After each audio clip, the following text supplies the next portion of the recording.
Hammaga assalomu alaykum. Biz misollarni yechishda davom etamiz. Navbatdagi misolimiz quyidagicha.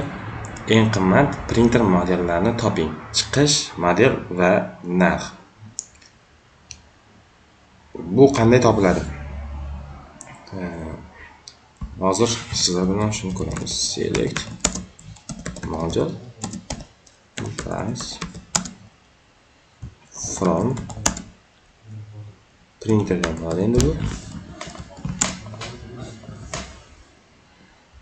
Shart beramiz. Aynan hozir eng qimmat degan yerini ishlashga harakat qilaman. Price barobar select. Endi SQL dagi mana bunday funksiyalar ishlatib ketamiz shunday joylarda. Bular bilan yaxshilab tanishib chiqishingizni maslahat beraman. Ya'ni count degan ustundagi satrlarni sanaydi, sum degan qo'shadi. Average, AVG deb yoziladi. Bu o'rtacha qiymatni oladi. Minimum ustundagi minimum qiymatni oladi. Maksimum esa maksimum qiymatni oladi.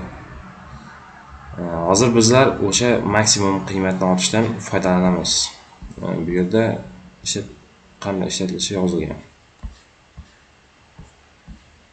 Savolga qaytamiz. Bu ham bu darajada qiyin emas. Boshqa gap oddiy. Max price from printer. Ishlatib ko'ramiz. Mana to'g'ri.